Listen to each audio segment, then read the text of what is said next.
It started back on May 25th, 2019, when something else came forward to change the world and add more professional wrestling to the industry. Call it a paradigm shift, call it making money moves, call it whatever you will, as we go back to where it all began at the MGM Grand for the sixth time in its 5-year history. This is AEW Double or Nothing. Welcome, everybody, to the prediction show. Let's freaking go.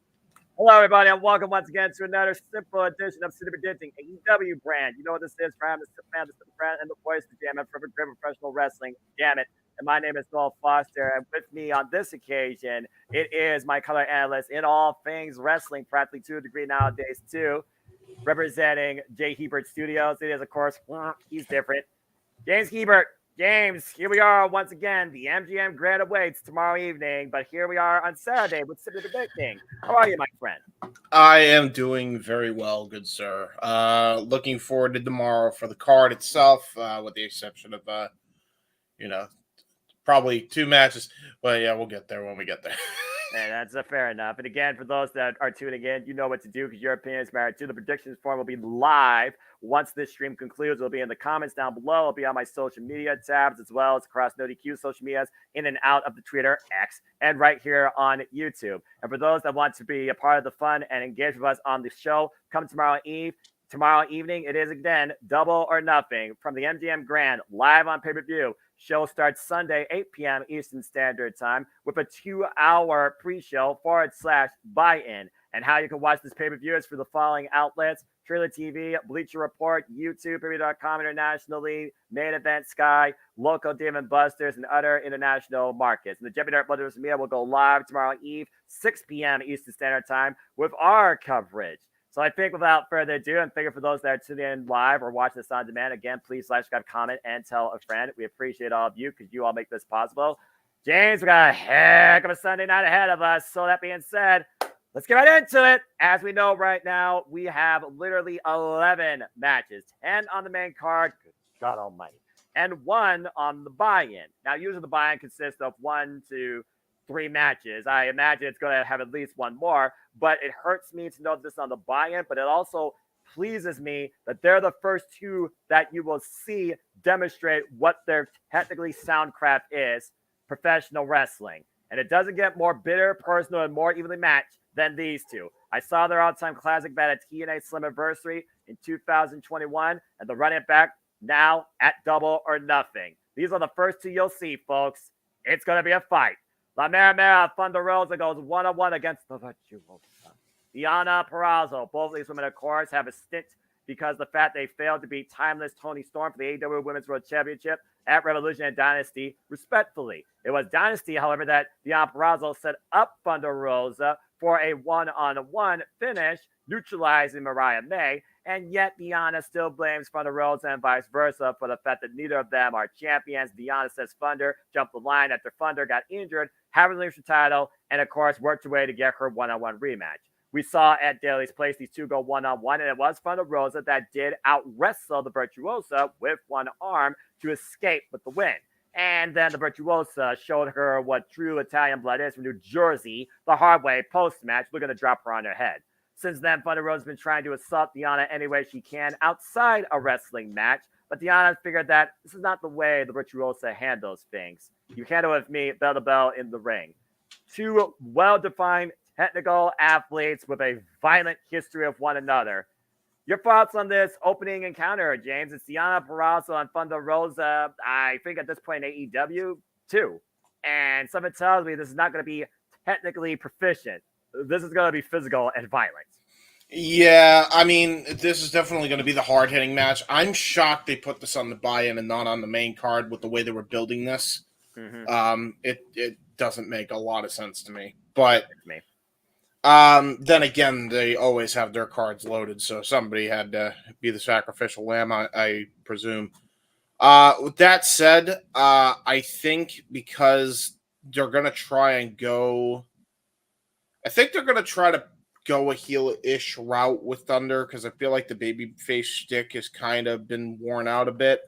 And I feel like the way she's kind of been going after Diana, I I feel like there's a heel turn coming. I don't know. I feel like it could be Thunder. It could be Deanna.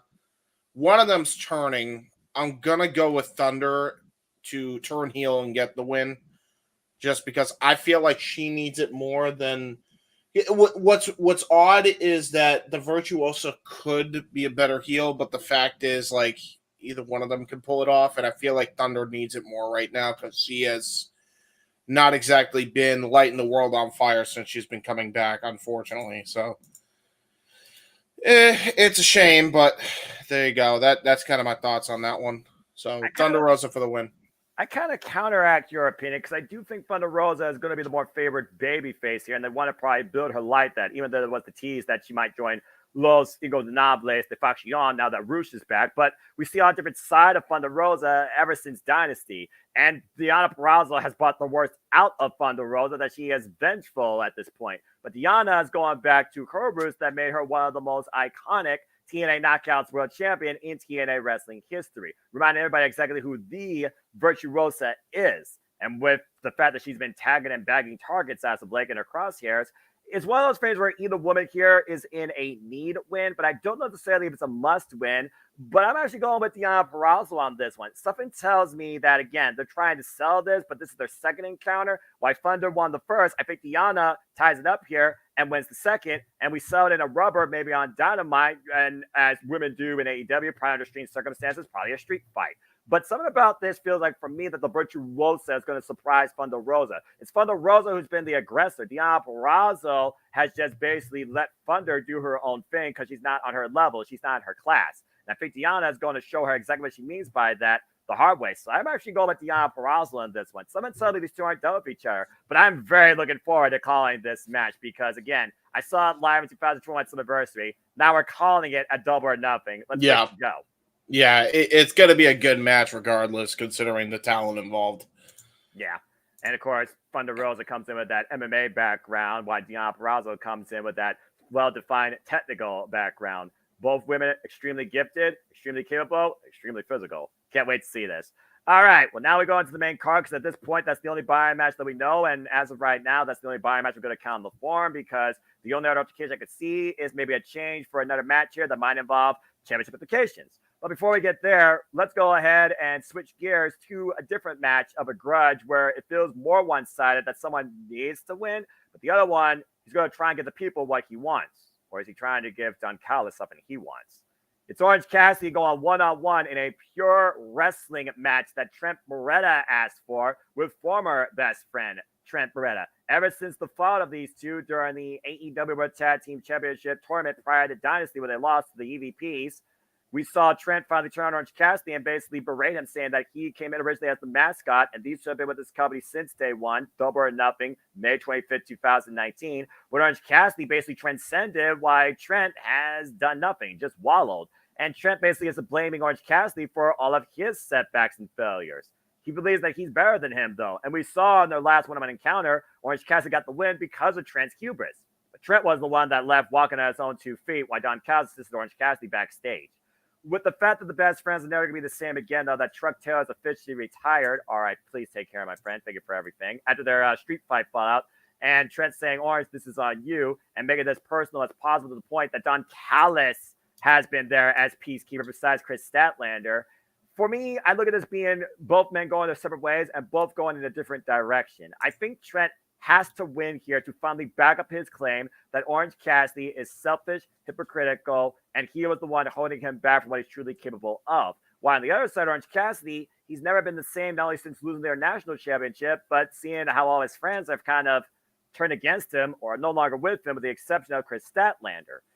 But with Don Callis being the virus that he is, probably praying and pulling his invisible hand in Orange Cassidy's ear, I wonder if Don Callis' MO is going to influence this decision more in favor of Trent. It was Trent that he first scouted, but it's Orange Cassidy's going to go up to bat against. So at the end of the day, do you want Trent to succeed as a singles, or do you want Orange Cassidy to no longer be faced? Either way, I think Trent has to win here, and that's why I'm going with Trent. What's your thoughts? Yeah, I agree. I think Trent needs to win. It's a desperate win for him. This guy's long overdue for a singles push of some kind. The only issue that I have is if he wins, it's going to be because of Dawn.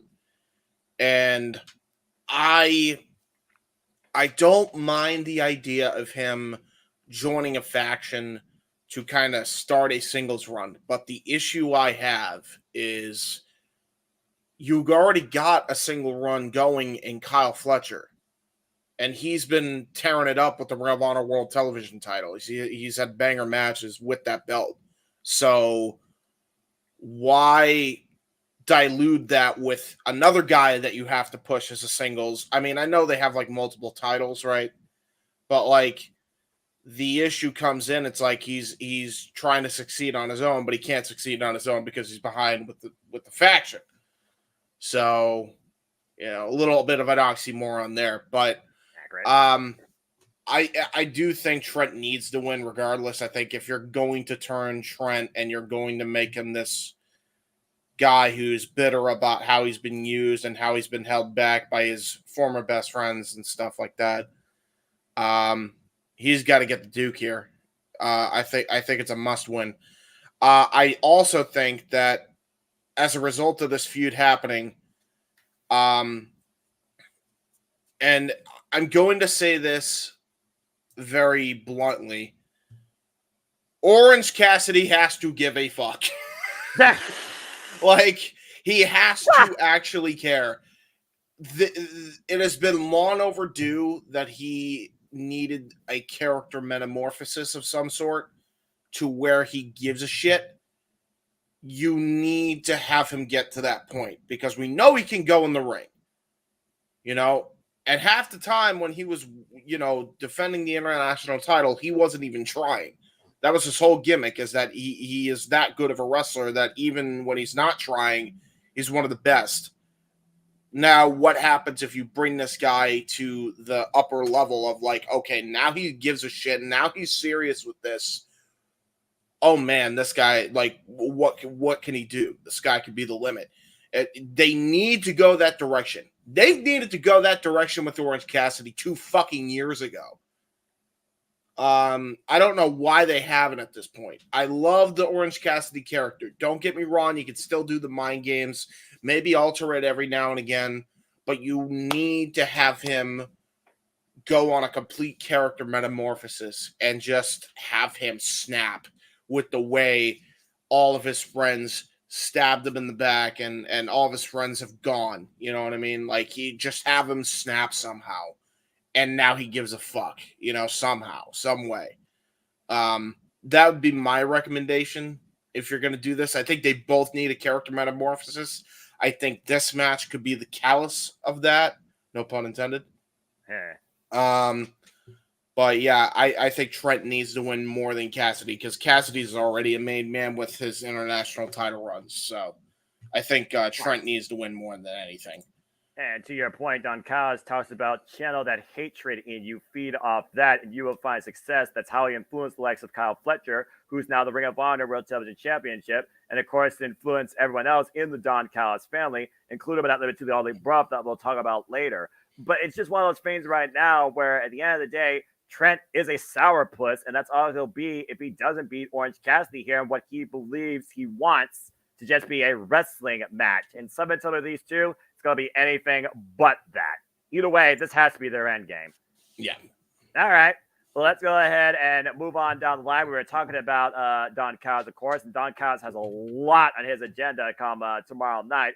Let's go ahead and talk about another part of his agenda in what is going to be an eliminator match over the IWGP Heavyweight Championship as AEW's paradigm shifter himself that came in on the scene day one, current IWGP World Heavyweight Champion Jon Moxley will defend the right to challenge for this title against the alpha of the Don Callis family, former 5-time KOD champion from DDT Pro, Konosuke Takeshita.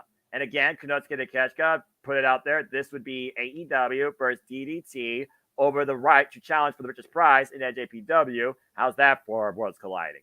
And of course, we know this just stemmed from the fact that Konosuke went out there and basically put out the challenge. This also comes off the fact that Jon Moxley defended the IWGP Heavyweight Championship against Powerhouse Hobbs, who is injured, but is really making a miraculous road to recovery. 9 out of 10 times elimination matches, they don't end in favor of the challenger. Only one time in the history do you want to see Eliminator and Proving Ground actually work in someone's favor. That was the Infantry against the Undisputed Kingdom in Ring of Honor, and all they had to do was go for 10 minutes. Here, you have to win. You got to pin or submit the champion to earn the right. And we also know, regardless, Jon Moxley will defend this title at Dominion against Evil of the House of Torture prior to the Forbidden Door. In fact, that literally will be a few weeks in June. I believe it's the first weekend of June. Part of me wants to see Konosuke Takeshita win this just so he has some sort of momentum ever since the incredible match he had at Revolution against Will Ospreay, but he fell short. A Dynasty was not even involved at the pay-per-view. He's kind of just been watching on since Will Ospreay has been on an unstoppable run. Bruv. But Jon Moxley, he's also the boogeyman of this industry that just always lurks and tells you to keep up or step up. And Konosuke, he's a guy that definitely not only keep up with Jon Moxley, he can knock him the fuck out. So, that being said, James, do you think Konosuke surprises us here and beats Jon Moxley and earns this opportunity?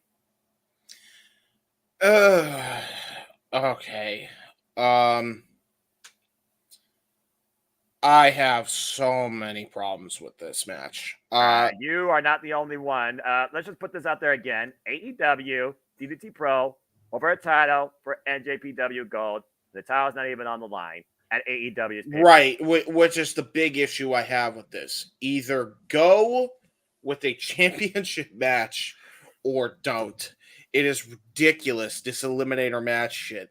I am so over the Eliminator match. I want it to die. A horrible, painful death. That's how much I hate the Eliminator match. All you have to do is have Moxley defend the belt against somebody else that may look like they have a chance to win. And then have him win through any means necessary, that the way Moxley usually does. And have Konosuke get into a number one contendership match with, I don't fucking know, Shota Umino or some shit. Somebody from the New Japan roster on the Double or Nothing card in the number one contenders match to determine the number one contender for the IWGP Championship at Forbidden Door. It is not hard to book. It is just hard to finance. We know Tony has the money. I don't understand why you couldn't just book somebody else to fight against Konosuke for the number one contendership for the IWGP title. Why go through these hoops and just be lazy as fuck with this and book another Eliminator match? I don't know. I don't know. And here's the thing. And here's the fucking stupidest thing about this. Okay, so Konosuke wins. Big deal. Then what? He takes momentum away from the fucking champion that just won the belt at Windy City Riot not even a month and a half prior, completely halting his momentum and halting the company in New Japan's momentum, whatever they have going on. That's Super Juniors right now. That tells you anything. Right. So you're halting all that momentum, all because you want to find a way for Konosuke to not be miserable in the back. So this is your way to circumvent that in a quick and easy way. I mean, there is no direction for anybody. You want to know why people are fucking miserable, and you hear guys like Konosuke Takeshita saying he's having a horrible time in America. It's shit like this. There is no creative backbone in this company anymore. And everybody wants to tell me, like, oh, I've done a 180, and it's like, no. I remember when this company had a creative fucking backbone. That's why I defended AEW for years. Until they fucking lost the plot. Right. And they have absolutely lost the plot when they can't even book this right. They have been able to book this shit like it was going out of style. They were able to make shit make sense. Now we got Konosuke in a random match where he's probably going to win now. And if he doesn't win, it just halts his momentum and makes him even more miserable. And either way, he's not going to win the title, so you're just prolonging the dude's suffering. Most likely. Like, it doesn't solve... Dude, this seems like the story of AEW since the fucking All-In show. It's like putting a fucking Band-Aid to a gunshot wound. It really is. Your problem is your long-term booking. You don't have it anymore. It's clear as day that you're booking the pay-per-views and then booking the week-to-week television on what you're going to book for the pay-per-views. And now you're not even doing 4 pay-per-views a year. You're doing like 8 now a year. Maybe 9 a year. And actually, no, 10. I think if you count All In and All Out, which I still fucking can't believe they're doing. Well, at least there's a week separation, but continue. Oh my god, a week separation, enough build, yeah. At least not back to back. I look, you take the win when you can. That's all I gotta say about that. Yeah, in really. your case, I mean, right? I believe in your head. If Konosuke wins here, it still is a big opportunity for him down the line, and it's a win on pay-per-view. But to your point as well, I just got done watching Tomohiro Ishii represent NJPW against Pro Wrestling Maisa Kitamiya in a grudge bout rematch from earlier this year over nothing but pride. And you remember last time we called Forbidden Door, you and I were all over that exchange with Konosuke Takeshita and Ishii. I don't know why they just didn't do that and had that be a prototypical number one contendership match, since Konosuke was at the All Together show where DDT Pro was represented across the United Asian Wrestling Federation. It's just one of those things where hindsight's 2020. And I know that they're going to start building the Forbidden Door after this because you got the Casino Gauntlet, Forbidden Door Casino Gauntlet to determine the next challenger for the AEW World Championship, which we'll talk about as part of the triple main event. But for me, Konosuke, he's one of those guys with so much potential, but right now he really is lost in the shuffle. They don't know how to push him forward while they try to give him this aura of a Kenny Omega, aka the Alpha, and a guy, by the way, this guy beat Kenny Omega last year at a great match at AEW. Right, he's done nothing since. Pretty much. That's what's so frustrating. He wasn't even part of the Continental Classic. I understand your grievance. He has one thing that he has done that was fucking awesome, and that was his match with Will Ospreay. That should have been a launching pad to get him back on track, even if he lost. And you fucked him again with this stupid, haphazard bullshit booking. Like, okay. The only reason, and this is genuinely the only reason why I could consider this, he should be in the international title match fighting Roderick Strong, in my opinion. And Will Ospreay should be the one going for this IWGP belt, to be honest. Just because of his history with New Japan. The only reason why they wouldn't be doing that is because they have plans to have Will Ospreay win the international title, so that way there could be a triple threat match between Will Ospreay, Kenny Omega when he comes back, and Kazuchika Okada to unite the international title and the continental title, and that way they create the intercontinental title in AEW. And you think I'm crazy? I'm telling you. Timestamp this prediction show. I'm telling you right now, 23-14, they will unify the international title and the intercontinental or the continental title to create the intercontinental title in AEW. Watch. That's the only reason they had the continental title in the first place, I bet. You heard it here first. Well, regardless, why the future is muddled and unknown for the Alpha, I think it's safe to say that we both want to see the win for Konosuke Takeshita, but the word eliminator almost basically puts the prediction out there that Jon Moxley is going to overcome him. Yeah, exactly. So either way, Moxley's going to win. Just because Konosuke wins doesn't mean he's going to win the title match. And even if he does, why?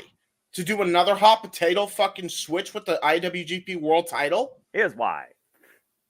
Well, I mean, the championship, the IWGP Heavyweight Championship, has not been truly identified as the most prestigious prize to fight for with the right guy on it since, ironically, Kazuchika Okada dropped it. Yeah. Because Naito, he only had it for 3 months. Why in the hell? Poor Naito. And this is why I look back at this now and it's like, I love Moxley, and that was a cool moment for him to get that win. Yes. But at what cost? Because now the IWGP title is in the hands of AEW booking. And that's Jeff Cobb's grievance against AEW. To your point, he spoke about that verbatim. I think Zack Sabre Jr. also echoes similar sentiments. So Right. again, you're not alone in this cause. But Well, because it's like he's great at matchmaking. We know that that's Tony Khan's strong suit. He knows how to put the matches together. true, but it's more the So long wrestling as you have a long-term booking plan, you got an unstoppable thing. There is no long-term plan anymore. No, don't seem like it. Especially Because the person, and I'm convinced of this, the person who is doing the long-term strategy and the long-term booking for that company in the first 5 years, or no, the first 3 years, is now the WWE Undisputed Champion. Cody Rhodes. And Cody was part of that video package, by the way, talking about the rival, the rise, the purpose of AEW. And I think that was definitely for a reason. But that being said, we still have a lot more to talk about. And that might be a great open mic night conversation again, folks. If you want to hear more on this, please super chat Casting Studios. We'll love to continue to dissect the AEW booking strategy. Where could things be better? Because we want AEW to thrive. AEW is good for the wrestling business. Yeah, like its butterness. Like anybody that thinks that I'm criticizing AEW, and other people criticize AEW because they want AEW to fail. There's constructive criticism, and then there's right. just being a foolish dickhead or twat. Right. And that's the thing. It's like I'm not saying I want AEW to die. I'm everything opposite of that. So please understand what I'm trying to say and actually hear my fucking words and don't just fucking toss them to the wayside and actually speak up about this bullshit when it's wrong.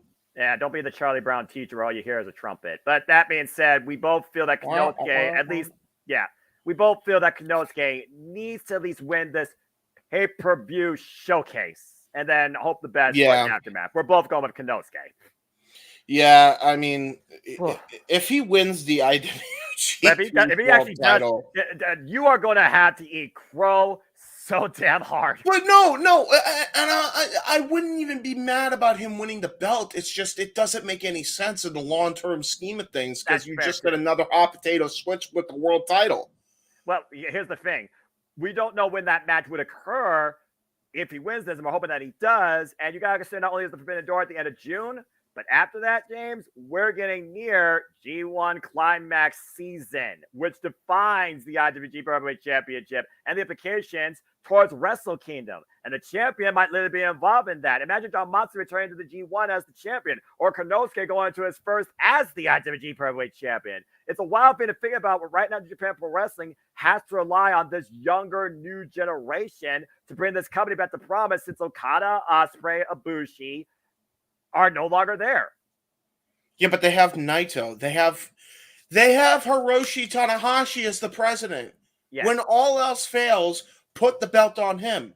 Because at least you know he's a professional motherfucker that will do what's right for business. He's the only megastar you have. Put the belt on him. That way you have a sense of direction to go through going forward. And by the way, you know what's ridiculous? When Pro Wrestling Noah has more of a effective strategy right now than New Japan does. And Kata Kiyomiya is the current GHC heavyweight champion once again. Congratulations to him after beating, I'm sorry, I'm forgetting the name, after Kano. And by the way, Kano, once again, bringing out the best and the worst of Kata Kiyomiya. So we truly see who wants to lead Pro Wrestling Noah into promise. And those two right there, spearhead that company behind their backs. You're in a very promising spot. And, of course, Marufuji also president there, and Keiji Muto, talent scout. Right. All right, well, great international wrestling conversation, to say the least. And, again, Konosuke, put up and shut up, not only here, but going forward, because you may not have it tomorrow if you don't leave a mark here. Right. All right, as we move forward here, bringing a lot to light, let's go ahead and descend into the world of darkness. As members of the House of Black, will you please arise and see how I can handle the inferno of a Brood rated R superstar. It's Adam Copeland versus Malachi Black in a barbed wire steel cage match. What the fuck almighty are these two yahoos thinking? Hey, you know what? I said Tony Khan was good at matchmaking. This is a match I'm looking forward to.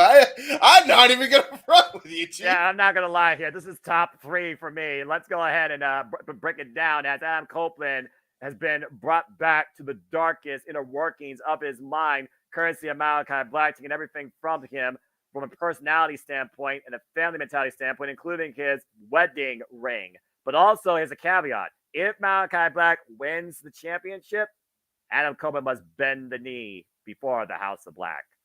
James, let's go ahead and get your take on this. From something you're very critical to something you're very excited for. And this does have some good story to it. What do you think happens? And in Vegas, do you bet against the House of Black? Or once again, does the House always win? Hey, AEW, take notes on your own show. More of this, please. Accurate. You know what? I'd be intrigued if Adam lost to Malachi and he had to join the House of Black. I just want to put this in perspective, okay? And this is my history kind of going crazy with this, right? Could you imagine if Adam Copeland has to bend the knee to the House of Black? One of the members is married to the wife of the person who's effectively the biggest star of his former group in the Judgment Day. Yes. I mean, I'm just saying, there's a lot of story you could do if you go that direction. If you have Malachi win the belt and have him kind of bend the knee and be a servant almost to the House of Black.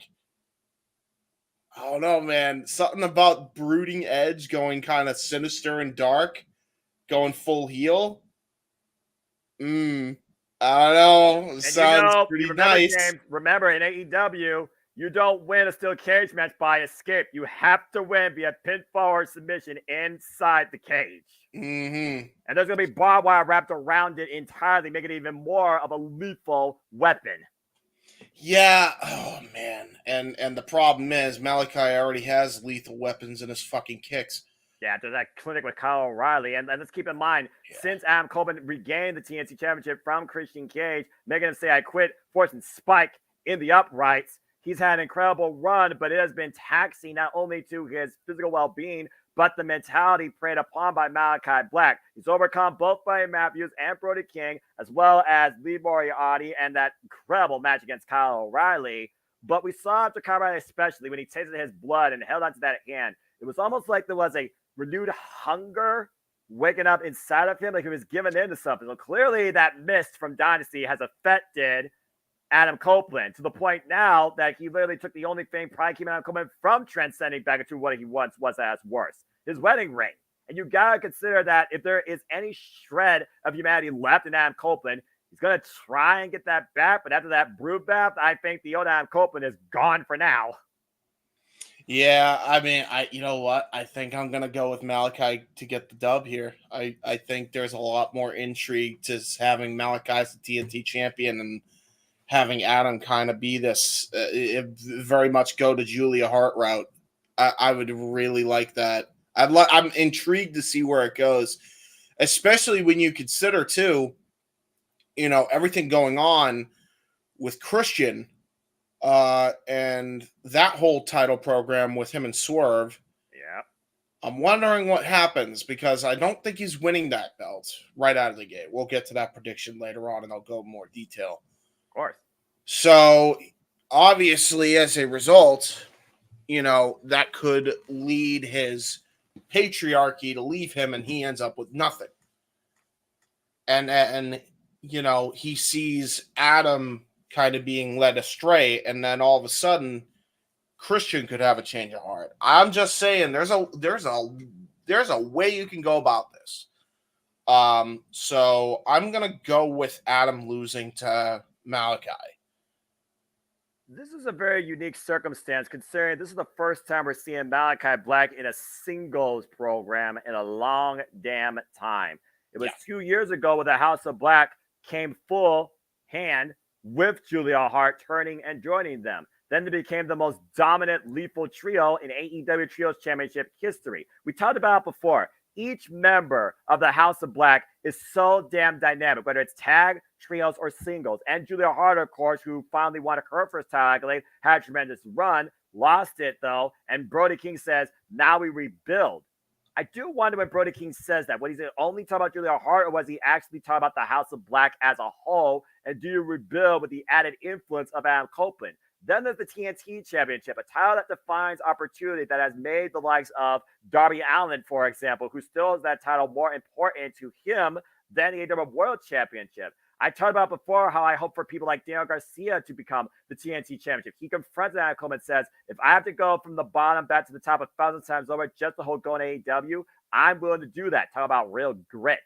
And to me, I still think the TNT Championship end game could be Daniel Garcia finally winning this title. But do you do it through Malachi Black, or do you do that now through Adam Copeland, who's under the influence possibly of the House of Black? But again, if he's under the influence of the House of Black, he's no longer the champion. And of course, Kyle O'Reilly, we saw what he did against Malachi Black, and he's also challenged for this as well. It's one of those things where two things are unknown: the future of Adam Copeland and the future of the TNT Gold. But you have more certainty in what you think could come if Adam Copeland does bend the knee and joins the House of Black, with Malachi Black being, the poet that has all the manipulation and control over the Rated R Superstar. Then again, if Adam Copeland does channel his inner demons and does what he needs to do to beat Malachi Black. Because remember, when the House of Black competes, it's not just about winning when you're against Malachi Black, the decision. It's about winning over your opponent. He said he has to kill him to bring him back to life into the man that he once was. And it looks like he's already doing that. I feel like if Adam Copeland succeeds here, Malachi Black still succeeds. And we'll see a different side of Adam Copeland going forward as the TNT champion. So impartially, and plus the fact that he does have that wedding ring, and I do wonder if that's going to come into play. Will he want it back? Will he put it to the side? Will he not even think about it? I think Adam Copeland is going to win this, but I don't think it's going to be a way that's going to involve happy ending, the hero becomes the villain. I think we get a new, even more dangerous villain out of it. I'm going with Adam Copeland, though, somehow retaining the title against Malachi Black inside this steel cage. But either way, I feel the house still wins because Malachi Black will carry out what he wanted to do. Bring back. I just hope they go about this the way they should, because this has been the most interesting that since the Christian Cage angle that they've used Adam Copeland since he just arrived in AEW, and I kind of want to see where it goes. Same. And something tells me here this won't be a one-off, but he has basically faced the House of Black for the duration of 2 months. And I do wonder, in victory, what Adam Copeland do you get out of this going forward as TNT champion? So that's why I think he's going to somehow escape with the championship. I don't think he's going to send Malachi Black to hell, but I do think we are going to see a darker Adam Copeland come to light going forward in AEW. Besides, Adam Copeland, Edge, he's always been notoriously better as a heel, the ultimate opportunist for a reason, versus babyface. This is the capital to that, in my opinion. Go with Adam. But I'm looking forward to this. Oh, boy. And will bloodshed. Yes, it will. And they better have Gangrel as part of this entrance, damn it. I want a Mikey Ruckus remix of the Brood entrance with Gangrel there to do the bloodshot. Just saying. Just saying. Well, remember, he's got to be the Vampire Warrior. Accurate. Not brought to you by Castlevania, despite all the video game paraphernalia. Great game. Okay. Hey, don't give No DQ CAW ideas now. I'm pretty sure I already have. No DQ CAW has been doing this thing since 2008. AEW has been doing this thing since 2019. So again, what do I know? I'm just a wrestling fan. And say yeah to No DQ. Shout out to Aaron Riff. Yeah. All right. Well, let's go ahead and move on and see if I can get the guns up for the Bullet Club Gold members here at the Multiverse of Media. Because as of right now, it is a standard trios grudge match as the Bang Bang Gang, the Unified Trios champions. We, of course, talk about Jay White and, of course, Austin and Colton Gunn, the sons of an ass man. They, of course, will go up against former AEW Trios champions in their own right. We are talking about the Bastard Pac alongside the Lucha Brothers back in tag team match in Denial Collision, Penta Silmiero and Rey Phoenix. Now, here's the thing that we don't know, and I want you to consider this maybe as a heads or tails spot. Tonight, if the Lucha Brothers beat the Guns on Collision, this match will become for the Unified World Trios Championships. So, that being said, considering they are a former set of Trios champions in their own right, and you honestly wonder, had the Bang Bang Gang done anything with the gold since unifying them against the Acclaim during the buy-in to Dynasty, I feel like these titles need a whole new representation, and Jim needs to get away from this trios, picture. Unless Rock Hard, Juice Robinson shows up, I truly think we're going to have new trios champions. So I'm proverbially right now going to go with the Death Triangle winning. especially since Rey Phoenix and Penta just came back together as a tag team, and Pac just fell against Kazuchika Okada for the Kano Championship. I think you gotta give these three something to do, and I think Death Triangle is more defined as a trio than the Bang Bang Gang is, and they're also more of a fighting champion that I can deal with. So I'm on new champs. I'm going with Death Triangle. But as it stands, if this stays non-title, then Bang Bang Gang is going to win, because it's going to continue. James, what's your mindset? It's not even for the titles?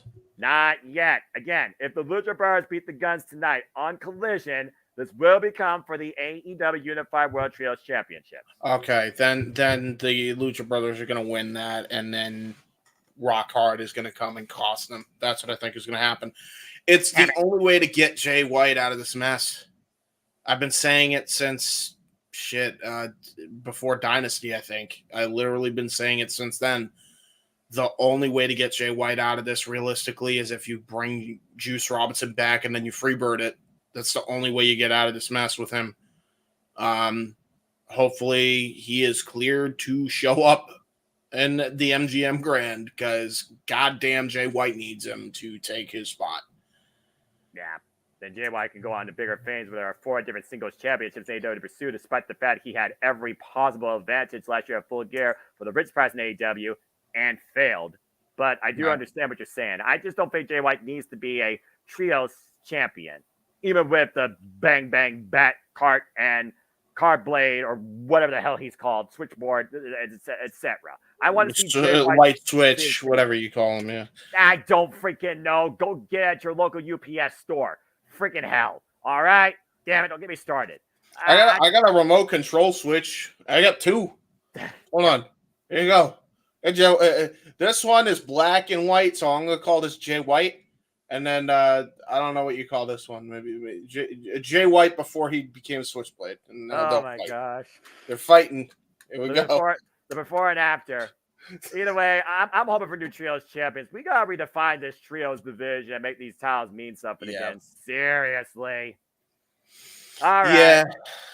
Well, that being said, we now move on to our featured Timeless presentation as Timeless Tony Storm defends the AEW Women's World Championship against the professor of professional wrestling, Serena Deeb.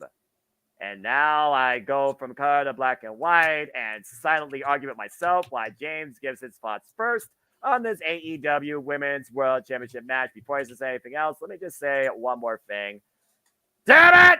Something needs to change to bring this towel back to full color and make this towel mean like something again. Okay, James, go ahead. Who is this James you speak of? You dare go on and insult my title reign as AEW Women's World Champion?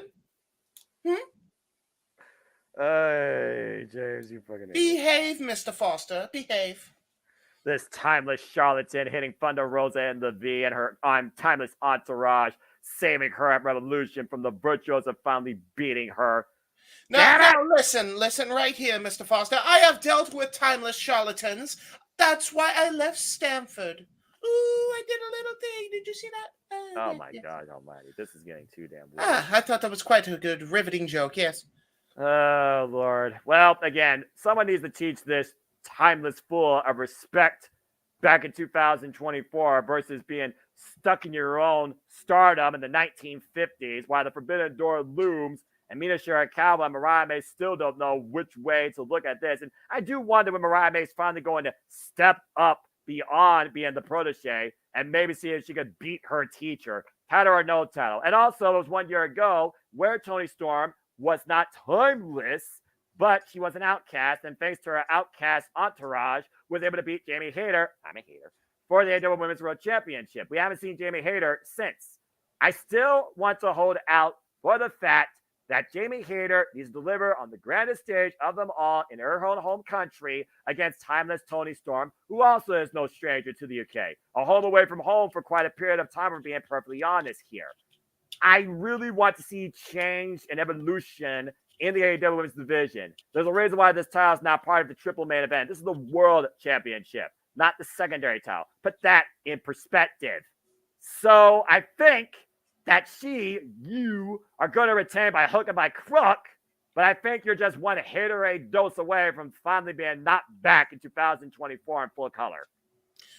Haterade, is that some sort of beverage? I'm not sure I follow. That being said, as Well, Tony, hold on, Mr. Foster. I asked you a question. I expect an answer back, please. Thank you. I can't. I can't. Just go with it. Haterade is the ripcord lariat that took your dead head off last year, only to survive because of the compromised injury to the shoulder. Oh, so this Haterade is a person. Oh, never heard of it. So, with that said, I think you did make the wise choice because I will win, and it will be fair and square. So, there's that. You haven't won fair and square for the year 2024. Blasphemy! With what proof? Your butler was literally there to catch you at Revolution. My butler is there. My butler tapping out to the virtuoso. This is my butler. I'll have you know was there to protect my best interest, which means he was there to catch me anytime I ended up falling from the apron. Thank you very much.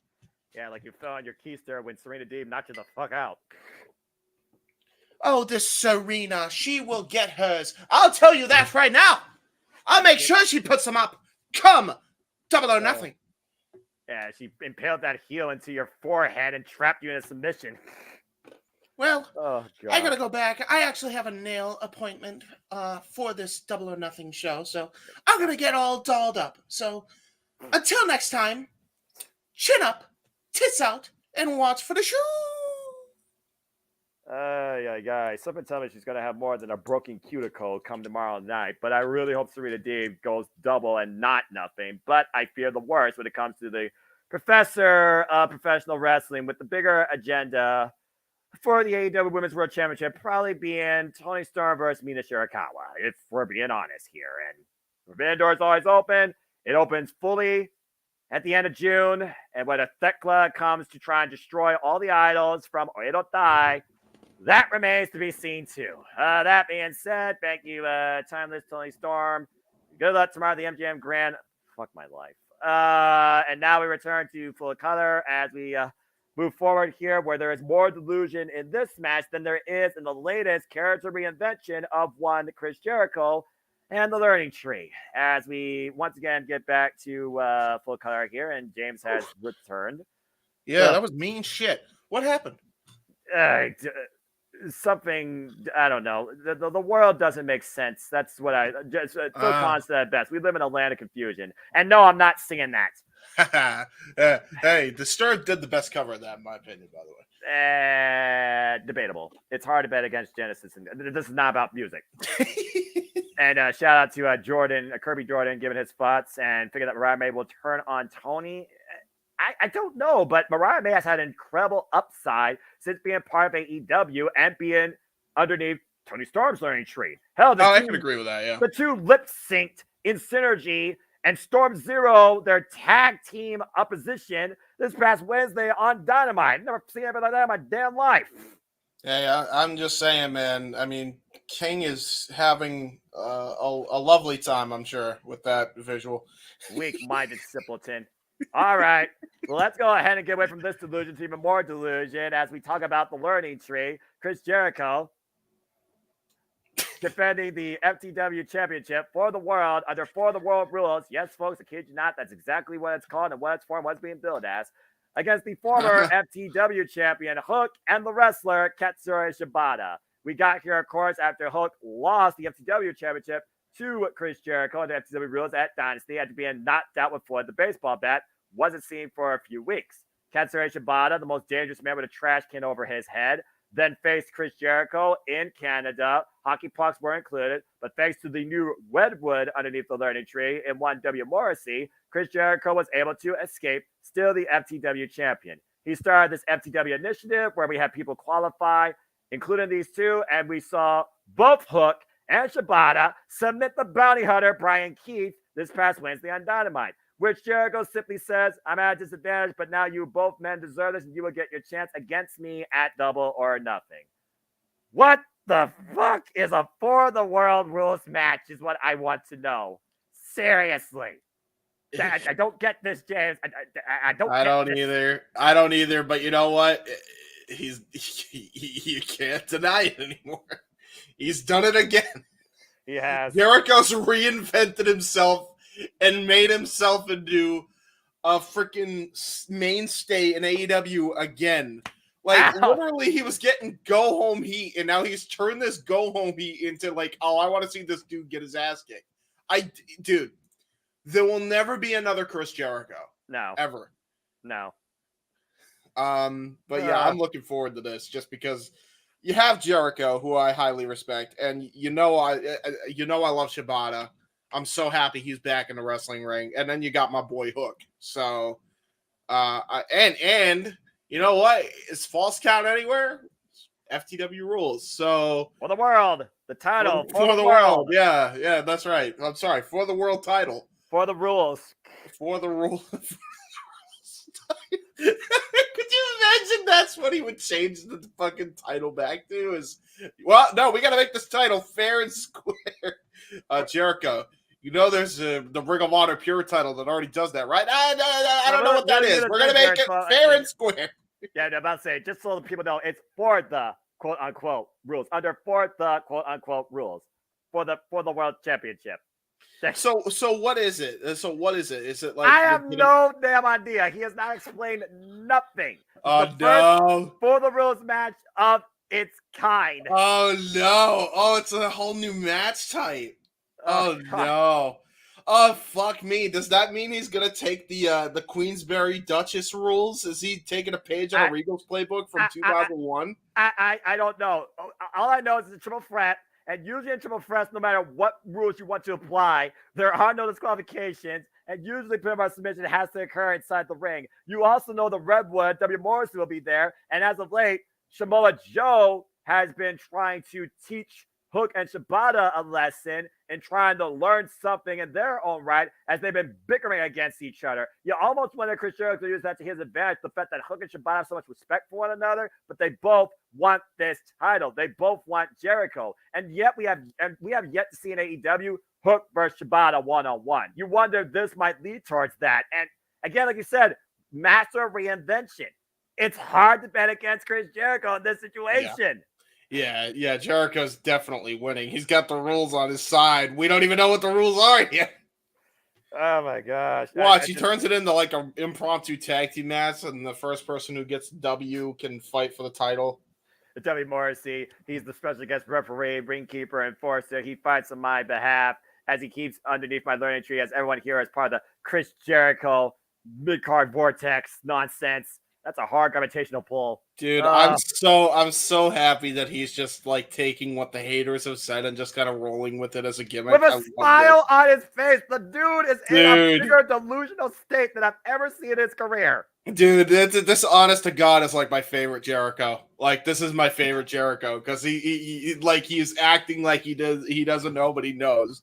So he's just kind of rolling with it, and I love it. Oh God. Yeah, this is going to be one of those matches that everyone's going to be like, why the fuck is this happening? Oh, Lord, AEW, a little bit of everything, even if you don't understand it. And one more time, just because.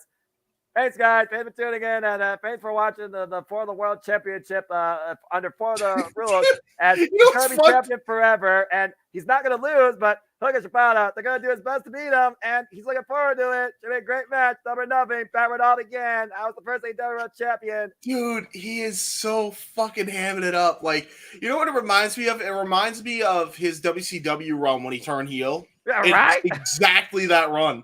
This is what this run reminds me of a lot of. Really. Oh man, I just wonder if Taz is going to be at ringside. Is he going to be able to handle this? Oh Lord. Well, that being said, big angry. I mean, he's from New York, so New Yorkers are always angry. To be fair, he's got even more reason to be angry. So there you go. And he'll be angry in Vegas, which means he'll have alcohol nearby. Good God forbid. Either way, Chris Jericho for the world. Damn it. For the world, man. I hate it. Oh my God. Yeah, I both hate it and love it at the same time. You and me both. Oh God. All right. Well, let's go ahead and switch gears from something that's going to be an absolute madhouse to something that's going to be an absolute clinic, adding to his continued clinics this year.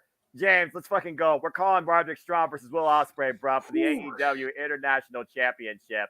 Ring of Honor rivalry renewed, and Will Ospreay is looking to teach Roderick Strong a thing about respect. The thing to think about here, Will Ospreay is currently undefeated since signing with AEW after beating Konosuke Takeshita, Kyle Fletcher, Shane Taylor, Lee Moriarty, Katsuyori Shibata, and of course, Bryan Danielson.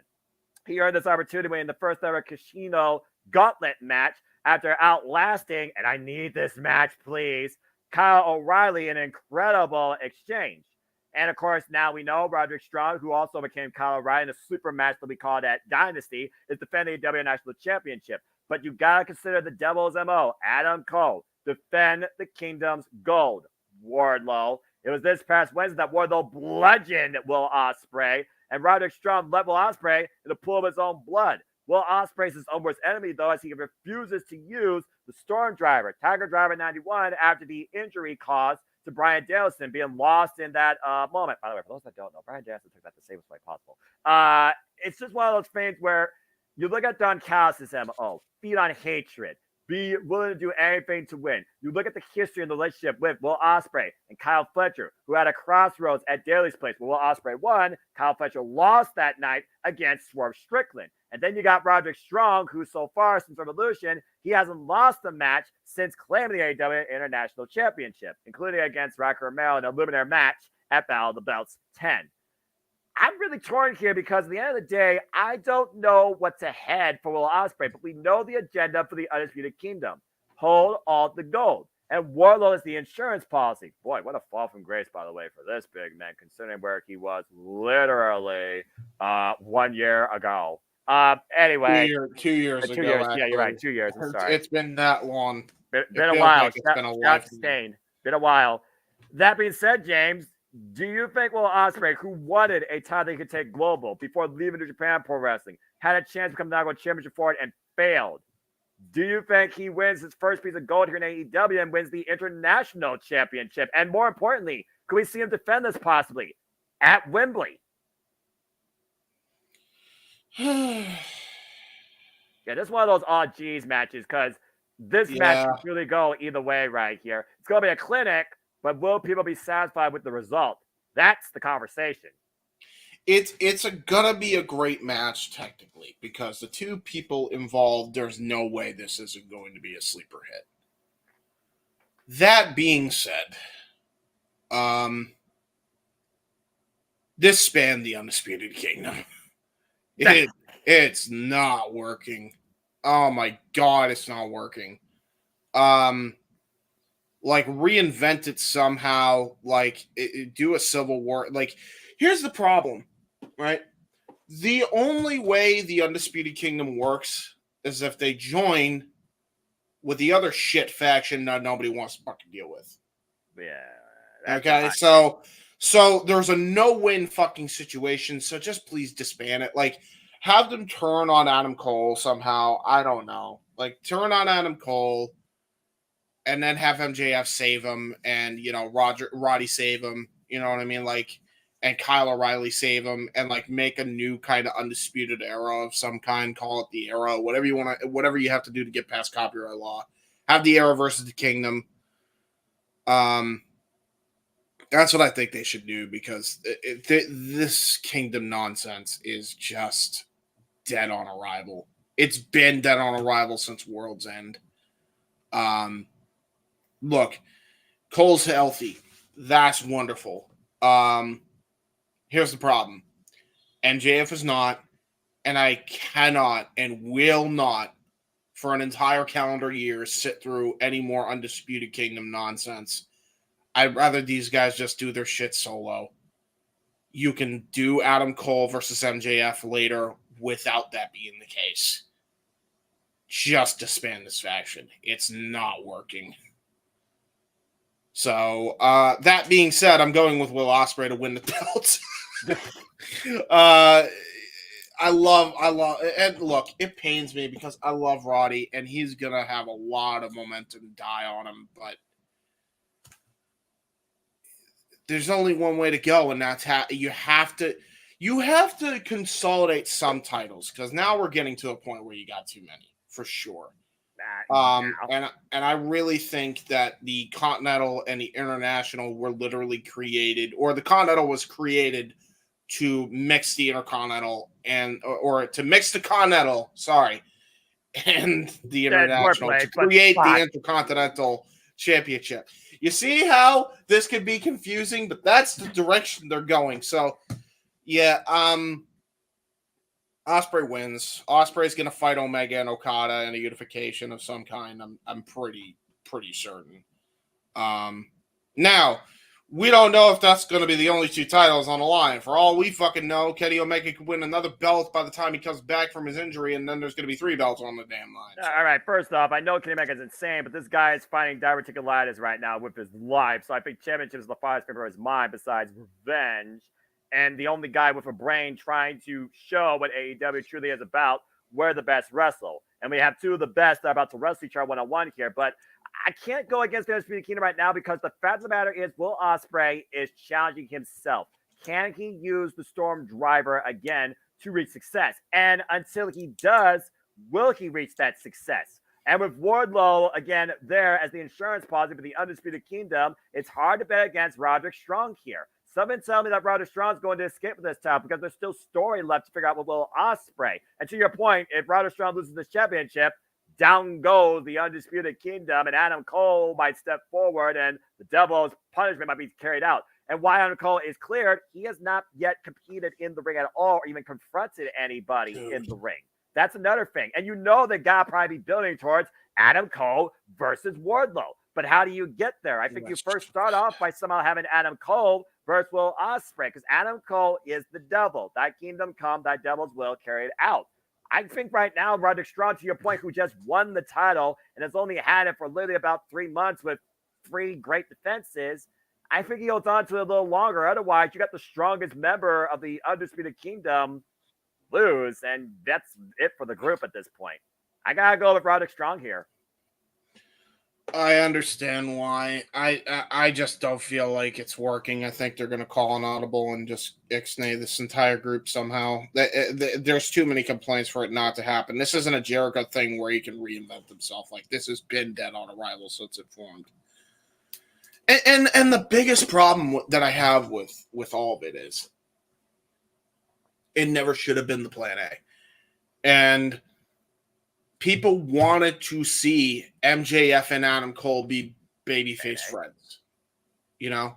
We were losing our shit calling their babyface answers, including blood and guts. That was the most over. And read my lips when I say this. That was the most over Adam Cole has been since he arrived in AEW. Accurate. Which means that was more over than when he first showed up in AEW and All Out 2021. You know why? Because he was paired with the fucking Master Brothers. Sound familiar? 2 years later? So this guy he finally got something after he had a babyface run. And then they turn him heel. And what is absurd to me is that they turn him heel after he just had this career-threatening neck injury. He should have been babyface for at least 2 to 3 years. Give or take. Give or take. And this guy was heel again by the end of the year after he returned. That's why it didn't work. You could tell me, well, it's because Adam Cole was injured. No, he never should have fucking turned heel. Never should have turned heel. If anything, there was more money to be had with fucking Roderick Strong having to accept that this was the choice Adam Cole made and defend the titles on behalf of his friend and trying to get along with fucking MJF, and then him and MJF butt heads, and then all of a sudden, the more they teamed, the more they got cohesion, and the more they became good friends, and then all of a sudden they're all great friends. That was the fucking story. It was right there. And instead, fucking let's turn Adam Cole heel because we were supposed to be Punk, but fuck it. Well, again, damn it, dude. Talk about, again, hindsight 2020 and long-term story. And honestly, maybe this is a longer-term story when I think about Roderick Strong retaining. Again, last year, Will Ospreay, he went to Wembley Stadium. He went all in. he beat Chris Jericho when he was IWGP United States Champion. This year, maybe he goes to All In, winning a championship. And for all we know, if they go out further with the Undisputed Kingdom by some miracle, it could very well be the National Championship. Then again, the Forbidden Door is also around the corner as well. It's just one of those things where I think if Will Ospreay loses, it doesn't stall him. But how long do you keep a guy winning where the first loss matters to both him and his opponent? Huge coup if Roderick Strong beats Will Ospreay. If Will Ospreay beats Roderick Strong, he proves his point that he was trying to prove years ago, but you basically destroy the Undisputed Kingdom's momentum in the process. So, damn if you do, damn if you don't. It's just not clicking. It's not over. That's the only problem. Yeah. I would be so for what you're saying if they actually had any heat to them at all. But they don't. They don't. And the only people that have any heat to them are 2 out of the 5, which means it's a bona fide failure. It's a bona fide failure. Please. So, like, I would be okay with that. And the problem is, and this is what I've been saying since all this shit went down. MJF was hurt. There was no guaranteed timetable on when he'd be back. And Adam Cole turned on him for what? It makes no sense. Now, look, in the grand scheme of the story they told, it makes sense. I'm not saying it doesn't. He fucking had him, become his tag team partner. Had him defend the titles double nights sometimes. Weakened him more and more until he lost the title. Even if he didn't win it, as long as somebody else won it and he didn't see him win the belt, that's all that fucking mattered to him. Exactly. But then, where do we go from here? Because now the whole group has been died. It's dead on arrival. The problem is, I love Matt Taven and I love Mike Bennett. There are no Bobby Fish and Kyle O'Reilly. What I gave. Jesus. Hate that song still. But no, they're no Undisputed Era. They're not. The Undisputed Era is the Undisputed Era. It's Adam Cole, Roderick Strong, Kyle O'Reilly, and Bobby Fish. I could give a fuck if Bobby Fish went out and bombed on TNA. I could give a fuck. Hire him back. Put those guys together. Then you want to add Wardlow as the insurance policy, go for it. But at the very least, you have 4 out of the 5 that could potentially be over and make this group go, right? Because at the end of the day, Wardlow had to fucking go back with MJF at some point, which is eventually where this is going to lead up. What is so frustrating to me is that they tried to shoehorn the Undisputed Era success and put it on a different faction that was already established. And they thought it would work, and it didn't. Yeah. It didn't even work one time. It hasn't worked. It will never work. The minute Kyle O'Reilly came back, they thought he would join, and he didn't because he wanted to do his own solo run. Because why would he fucking do it if the group is already dead on arrival to begin with? He would be essentially carrying more dead weight. And at this point, I wouldn't even bring Bobby Fish in. Nothing can salvage this now because the damage has already been done way too much. I guess at this point, you're just waiting for Wardlow to once again turn and destroy the Devil. I feel that's the end game here, but do you catapult that at Double or Nothing, Roderick Strong losing this championship, or do you hold out a little longer? Again, Will Ospreay, been part of AEW since January, undefeated for 4 months, while Roderick Strong's been this champion now for going on 3 months. So, again, it's one of those matches where I think they have booked themselves in a corner, but the bigger story here is Will Ospreay, can you look past what happened to Bryan Danielson and use the Storm Driver to win? Because I think unless he does that, Roderick Strong will retain, Wardlow or not. Yeah, I mean, it's just, I can't take another fucking segment of these guys, and it sucks. It should work, but they've bungled the bag creatively on this so hard. Right. That's because Tony doesn't know how to. It's all because Tony Khan doesn't know how to do a plan B or C. He always sticks with A until something fucks up, and then he's like, I don't know what to do. Oh, I gotta do this. Oh, I gotta do that. And then he didn't seem panic prone though during the pandemic, where he was able to capitalize on the spot with somebody that was out with COVID. That is what's so frustrating about this, because we've seen him do this. So I don't get it. I don't get it. Yeah, well, hopefully we'll get some sort of sense of what the direction is, not only for the Undisputed Kingdom, but the AEW National Championship following this banger of a match, bruv. Going to be a It will be classic, a to say good the match least. at least. Yeah. Yeah, and at the end of the day, as long as we enjoy ourselves more than we doubt the future of this company, I think we're okay as wrestling fans. And hopefully that means, good things. Well, that being said, we've had a lot of fun. We've had a lot of talk. Let's go ahead and pull the slots and start talking about what they're calling a triple main event, as we only have 3 matches left. And again, they're calling this triple main event because of the stakes in each match and the stories that have been told. And of course, a lot to be proven here. Let's go ahead and kick things off with not really a match, but madness. Because whether you're drunk, sober, pissed off, happy, in tune or not, at the concession stand, at the merch stand, at the Dippin' Dots, or watching on why some song's going to be playing on and on and on, please be born for greatness. You gotta love a little bit of anarchy, as we got, once again, for the 3rd year in a row, anarchy in the arena. It is the Rainmaker, Kazuchika Okada, in his first ever extreme circumstantial professional wrestling match. What the hell? The Rainmaker in an extreme circumstance. Corporate Okada, best man in the business. Let's fucking go. Current AEW Continental Champion. We, of course, have the EVPs, Nicholas and Matthew Jackson, and the scapegoat, Jack Perry. They call themselves the Elite. Again, subject, hindsight 2020. Everyone's entitled to their opinion, but again, you do what you do. Take it on what's being called Team AEW. FTR, Dax Harwood and Cash Wheeler, Darby Allin, and, of course, the American Dragon, Bryan Danielson. Now, we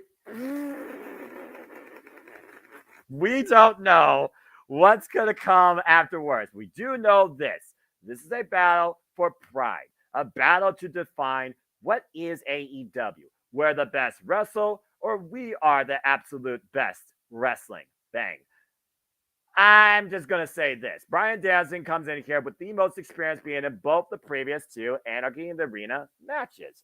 He lost the inaugural one. In fact, he was the guy that got incapacitated by Jake Hager and Chris Jericho. And of course, he was part of the winning side in the second one last year alongside Blackpool Combat Club. But I think about also originally Eddie Kingston was involved in this. Of course, he's going to be out indefinitely. Please take care of Matt King. I also think about Claudio Castagnoli, where he says this. He doesn't want to see his friend hurt, but he also has been a guy looking from the outside, saying he has to be the wrestler he needs to be, not what he wants to be. I think Claudio Castagnoli is at a crossroads. I think that could come into play here during this anarchy.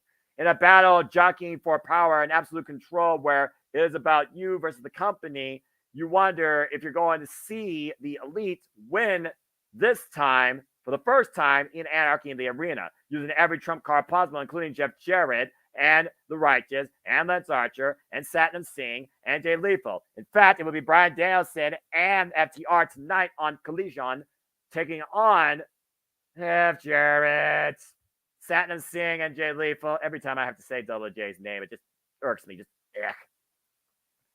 Well, I'm not sure what this will lead to, but I know this. Tag Team Championship has not been on the line since one back at Dynasty. Kazuchika Okada has been the most prolific fighting champion, truly the elite, calling himself now the best bout machine, and arguably the best thing right now in this company. I said what I said, my favorite worker, Corporate Okada for life. And we know Kenny Omega and Okada, they will be on a collision course at some point, probably over that Continental Championship, which I'm all for. But I also got the other side. I know there's bad blood with Darby Allin and Jack Perry. When you think about last year, it was Darby Allin, Jack Perry, and the Pillars Fatal 4-Way. Those two constantly share the AEW World Championship, as we called that last year, James. You, of course, have the ever-ending love of professional wrestling and how much they hold themselves to it in FTR, especially when it comes to tag team wrestling. And then you got Bryan Danielson who says he fucking loves AEW for what it represents. This is about bringing forward what AEW represents at the end of the day. And I pray that AEW team leads the way and wins. It's in my opinion, I just don't think the Elite need this. I don't. I get what they're saying. I get what they're trying to be. I get the fact that they started this whole thing back in 2019. But I feel like Team AEW has more in winning than losing, because it would just cause the Elite to be more pissed off. This also would mean that Tony Khan is fully back in the driver's seat, and the Elite's plan to change the world in their own way through this inception of theirs falls short on its ass. So I think for me, I gotta go with Team AEW. It's a bold claim considering they are injured goods, but how much do you stack the deck in your favor for suspension of disbelief where you believe that it's a foregone conclusion? Call me crazy, but I'm going with Team AEW against the Elite. Now, James, I know you have your back turned, so I just want you to give a simple answer before you want to rant if you choose to. Otherwise, we'll move on because we don't have JJ's clip.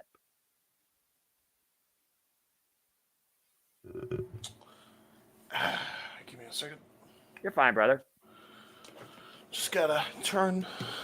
About to say, that swivel chair probably is not the most user-friendly. No. Give me a minute.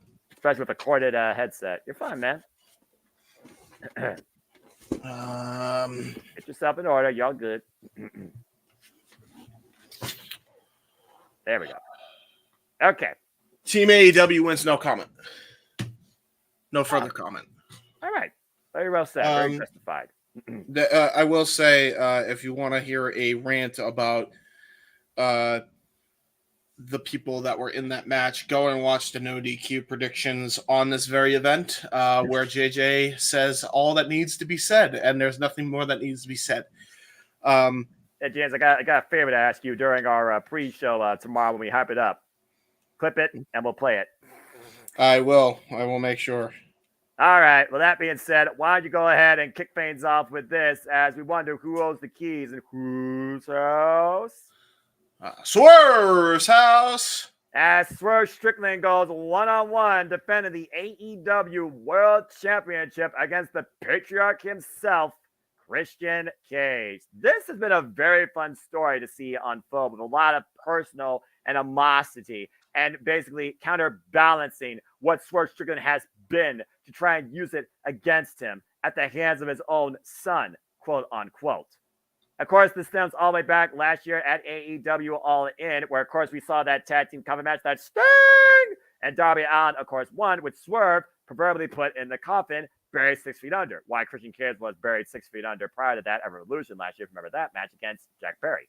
That being said, Christian Cage, he never forgot. And why he built his patriarchy, adopted a son, was a very tyrannical TNT champion. He's been stewing, thinking, and plotting. And it all came ahead here where he's looking to take everything away from Swerve, his own being, his own family, and of course, taking away the keys of the house in the AEW World Championship. Why Swerve's saying here in AEW, we're trying to build a dynasty. And he finally did that. Why still everybody calls him a footnote. And that just drives Swerve forward, as we've seen after overcoming Samoa Joe at Dynasty. And again, he's been on podcasts, he's been on talk shows, he's been on sports and radio. He has presented AEW and represented this company to the fullest as champion, because that's what he wants to be. He wants to be the leader of this dynasty, to truly show that this is all elite wrestling and what we're about here. And you don't earn a spot, you create it. We saw he created against Heyman and Adam Page last year. But Christian Cage,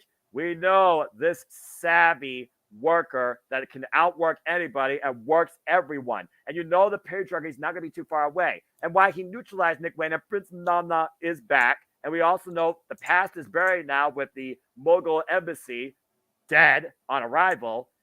Something tells me here this is not going to be a simple one-on-one encounter. What are your thoughts on this story, and what do you have to say about this championship match, James? Simply put, Swerve wins and overcomes all odds. I mean, the result, again, I do say it's not about the results, about the story, and the fact that they are building the story off of last year, August, quite proficiently, might I add, where we literally seen eye for an eye, blood for blood. A dread, though, that was just, geez, that was sickening to see that, ripping that out of the man's head. Damn. Yeah. And again, Christian Cage, he is the savvy veteran here that is going to work everybody as always. But I do wonder what this means when this guy fails. And does he leave his patriarchy to try and redefine himself, regather himself? Or does the patriarchy finally turn against him? Where does the Jezebel and Killswitch stand in all this? And what will his son think of his father, quote unquote?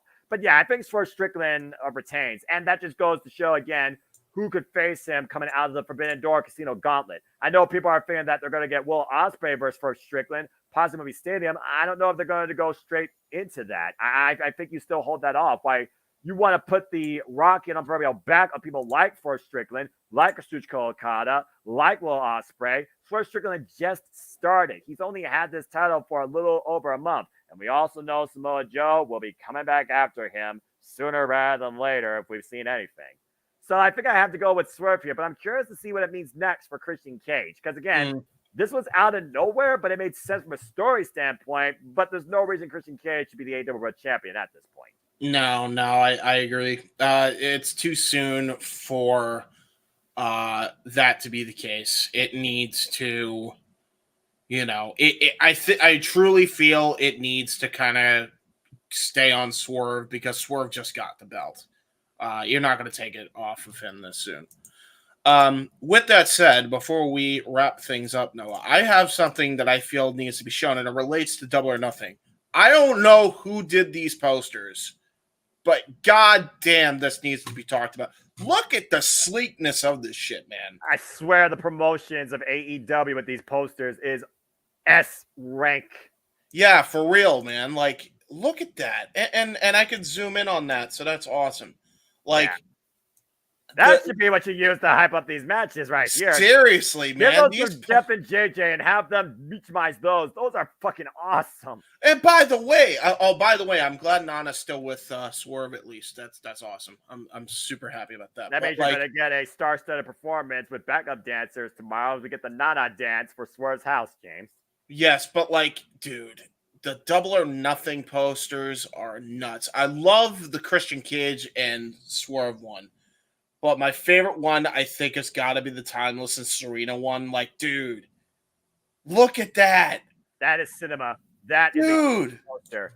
It's so good. I love Ospreay and Strawn, too. This is super dope. I love the That's what Extreme Rules looks like. Yeah, man. Like, that looks amazing. Yeah, send that to Jeff and JJ and have them maximize those. They can just seriously, these should be the posters we utilize, seriously, going forward. Okay, so they credit somebody with these posters. Yeah. And they did Dynasties. So the MFster is the artist so I'm just gonna show his profile. Shower him with some love and tell him the Multiverse of Media sent you, because this dude he has got it, man. Like, he has got the artwork in spades. And the greatest part is, if I can zoom in that far, that means he does these posters in like 4K, dude. It doesn't get that's absurd. That again, some people have an incredible talent, just like Mel Coleman does with her artistic takes, as we have seen, including for the Don Callis family. There are some people there that are truly gifted, and then there's those that use their own gifts for their own selfish. Yeah, for sure. Yeah, but seriously, to the MFster, like, bravo, brother, bravo. Yeah, but yes, clearly we're going to go with Swerve Strickland, because this house, he owns the keys, and he's not ready to give up the lease anytime soon. It's going to be a hell of a match, though, and I'm very curious to see who's going to be more diabolical in their approach, because we're looking at two of the most manipulative, evil mental games in the business. The only difference is Christian Cage has far more experience. Yeah, exactly, for sure. I think that's pretty much the tell of the tape there. So, Swerve for the win. Christian Cage, never be the same again. All right. Well, that being said, we've had a lot of great fun, a lot of great talk. We've had a lot of interesting banter. We've had a lot of aspirations for the future. But let's go ahead and talk about the one match that probably has had the most story put into it, and honestly the highest stakes, because for both women, it's put up or shut up. Time to remove an asterisk. Were you meant to be in this spot, or truly are you just talk and you can't back up the walk? And can you actually walk out?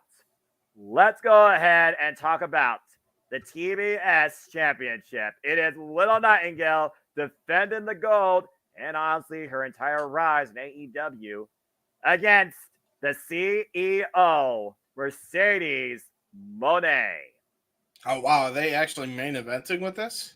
Well, it's triple main event, but let's be honest here, man. Out of these three, I think it's safe to say this is the match right now that has everybody on the edge of their seat. Got it. Okay, so, this is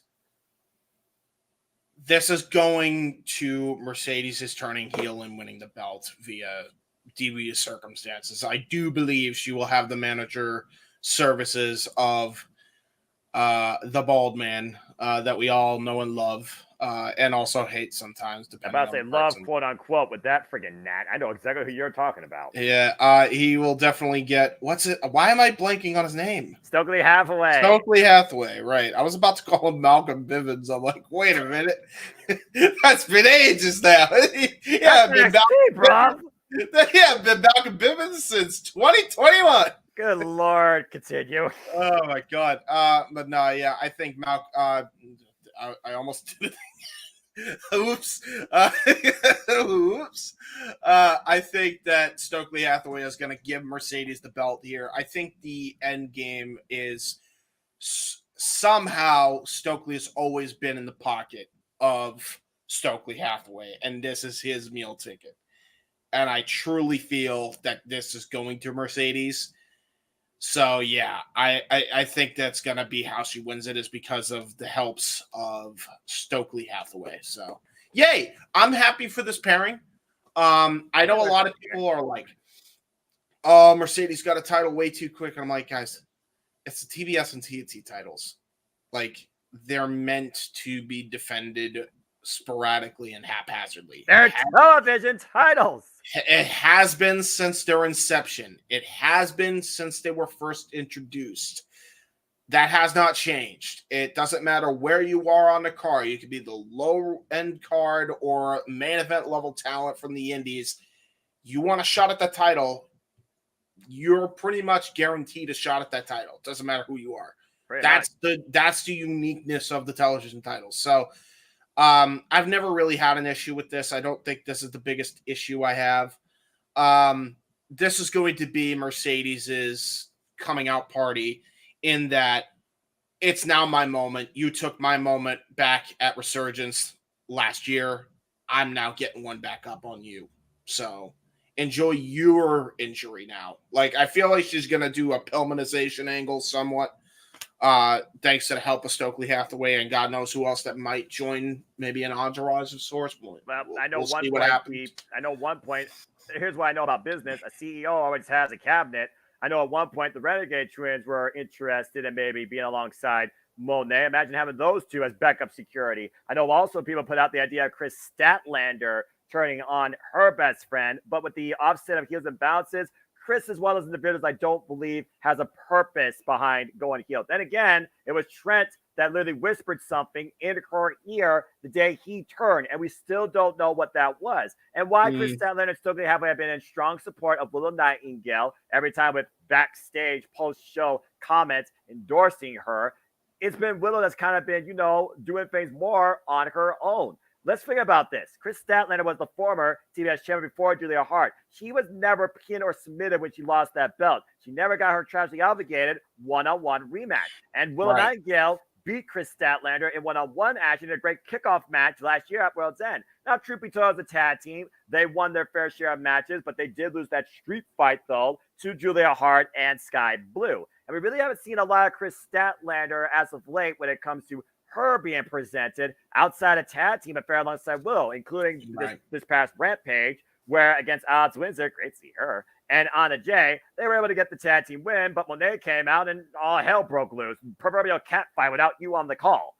Just saying, it was what it was. It literally was that. Good grief on mine. She was looking to snatch a bitch.